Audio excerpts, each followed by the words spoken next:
नवरात्र का वैज्ञानिक आधार। मनीषियों ने रात्रि के महत्व को अत्यंत सूक्ष्मता के साथ वैज्ञानिक परिप्रेक्ष्य में समझने और समझाने का प्रयत्न।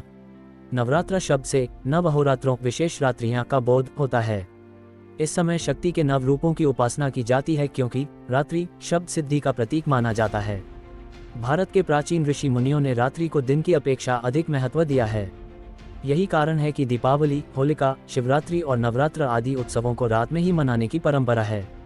यदि रात्रि का कोई विशेष रहस्य न होता तो ऐसे उत्सवों को रात्रि न कहकर दिन ही कहा जाता, जैसे नवदिन या शिव दिन। लेकिन हम ऐसा नहीं कहते।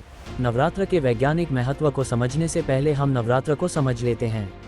मनीषियों ने वर्ष में 2 बार नवरात्रों का विधान बनाया है। विक्रम संवत के पहले दिन अर्थात चैत्र मास शुक्ल पक्ष की प्रतिपदा पहली तिथि से 9 दिन अर्थात नवमी तक।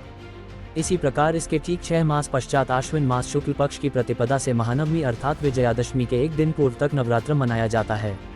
लेकिन फिर भी सिद्धि और साधना की दृष्टि से शारदीय नवरात्रों को ज्यादा महत्वपूर्ण माना गया है। इन नवरात्रों में लोग अपनी आध्यात्मिक और मानसिक शक्ति संचय करने के लिए अनेक प्रकार के व्रत, संयम, नियम, यज्ञ, भजन, पूजन, योग साधना आदि करते हैं।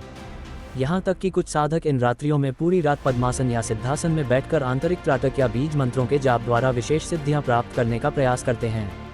नवरात्रों में शक्ति के 51 पीठों पर भक्तों का समुदाय बड़े उत्साह से शक्ति की उपासना के लिए एकत्रित होता है और जो उपासक इन शक्ति पीठों पर नहीं पहुंच पाते वे अपने निवास स्थल पर ही शक्ति का आह्वान करते हैं। हालांकि आजकल अधिकांश उपासक शक्ति पूजा रात्रि में नहीं बल्कि पुरोहित को दिन में ही बुलाकर संपन्न करा देते हैं। यहाँ तक कि सामान्य भक्त ही नहीं अपितु पंडित और साधु महात्मा भी अब नवरात्रों में पूरी रात जागना नहीं चाहते और न ही कोई आलस्य को त्यागना चाहता है। आजकल बहुत कम उपासक ही आलस्य को त्याग कर आत्मशक्ति, मानसिक शक्ति और यौगिक शक्ति की प्राप्ति के लिए रात्रि के समय का उपयोग करते देखे जाते हैं। जबकि मनीषियों ने रात्रि के महत्व को अत्यंत सूक्ष्मता के साथ वैज्ञानिक परिप्रेक्ष्य में समझने और समझाने का प्रयत्न किया। अब तो यह एक सर्वमान्य वैज्ञानिक तथ्य भी है कि रात्रि में प्रकृति के बहुत सारे अवरोध खत्म हो जाते हैं। हमारे ऋषि मुनि आज से कितने ही हजारों लाखों वर्ष पूर्व ही प्रकृति के इन वैज्ञानिक रहस्यों को जान चुके थे। आप अगर ध्यान दें तो पाएंगे कि अगर दिन में आवाज दी जाए तो वह दूर तक नहीं जाती है, किंतु यदि रात्रि में आवाज दी जाए तो वह बहुत दूर तक जाती है। इसके पीछे दिन के कोलाहल के अलावा एक वैज्ञानिक तथ्य ये भी है कि दिन में सूर्य की किरणें आवाज की तरंगों और रेडियो तरंगों को आगे बढ़ने से रोक देती हैं। रेडियो इस बात का जीता जागता उदाहरण है। आपने खुद भी महसूस किया होगा कि कम शक्ति के रेडियो स्टेशनों को दिन में पकड़ना अर्थात सुनना मुश्किल होता है, जबकि सूर्यास्त के बाद छोटे से छोटा रेडियो स्टेशन भी आसानी से सुना जा सकता है।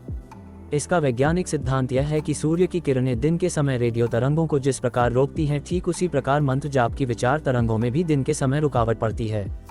इसीलिए ऋषि मुनियों ने रात्रि का महत्व दिन की अपेक्षा बहुत अधिक बताया है। मंदिरों में घंटे और शंख की आवाज के कंपन से दूर दूर तक वातावरण कीटाणुओं से रहित हो जाता है। यही रात्रि का तर्कसंगत रहस्य है, जो इस वैज्ञानिक तथ्य को ध्यान में रखते हुए रात्रियों में संकल्प और उच्च अवधारणा के साथ अपनी शक्तिशाली विचार तरंगों को वायुमंडल में भेजते हैं। उनकी कार्यसिद्धि अर्थात मनोकामना सिद्धि उनके शुभ संकल्प के अनुसार उचित समय और ठीक विधि के अनुसार करने पर अवश्य होती है।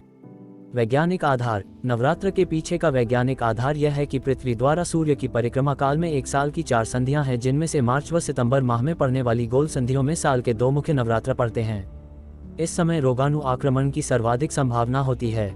ऋतु संधियों में अक्सर शारीरिक बीमारियां बढ़ती हैं। अतः उस समय स्वस्थ रहने के लिए तथा शरीर को शुद्ध रखने के लिए और तन मन को निर्मल और पुनर्तः स्वस्थ रखने के लिए की जाने वाली प्रक्रिया का नाम नवरात्र है। नवरात्र में 9 दिन या 9 रात को गिना जाना चाहिए। अमावस्या की रात से अष्टमी तक या पड़वा से नवमी की दोपहर तक व्रत नियम चलने से 9 रात यानी नवरात्र नाम सार्थक है। चूंकि यहाँ रात गिनते हैं इसलिए इसे नवरात्र यानी 9 रातों का समूह कहा जाता है। रूपक के द्वारा हमारे शरीर को 9 मुख्य द्वारों वाला कहा गया है और इसके भीतर निवास करने वाली जीवनी शक्ति का नाम ही दुर्गा देवी है। इन मुख्य इंद्रियों में अनुशासन, स्वच्छता, तारतम्य स्थापित करने के प्रतीक रूप में शरीर तंत्र को पूरे साल के लिए सुचारू रूप से क्रियाशील रखने के लिए 9 द्वारों की शुद्धि का पर्व 9 दिन मनाया जाता है। इनको व्यक्तिगत रूप से महत्व देने के लिए 9 दिन 9 दुर्गाओं के लिए कहे जाते हैं। हालांकि शरीर को सुचारू रखने के लिए विरेचन, सफाई या शुद्धि प्रतिदिन तो हम करते ही हैं, किंतु अंग प्रत्यंगों की पूरी तरह से भीतरी सफाई करने के लिए हर 6 माह के अंतर से सफाई अभियान चलाया जाता है, जिसमें सात्विक आहार के व्रत का पालन करने से शरीर की शुद्धि, साफ सुथरे शरीर में शुद्ध बुद्धि, उत्तम विचारों से ही उत्तम कर्मों से सच्चरित्रता और क्रमशः मन शुद्ध होता है, क्योंकि स्वच्छ मन मंदिर में ही तो ईश्वर की शक्ति का स्थायी निवास होता है। अगर आपको नवरात्र का वैज्ञानिक आधार कहानी कैसी लगी है कृपया कमेंट बॉक्स में जरूर लिखें। और अगर पसंद आए तो लाइक करें, शेयर करें और ऐसी ही नई कहानी सुनना चाहते हैं तो सब्सक्राइब करें। धन्यवाद।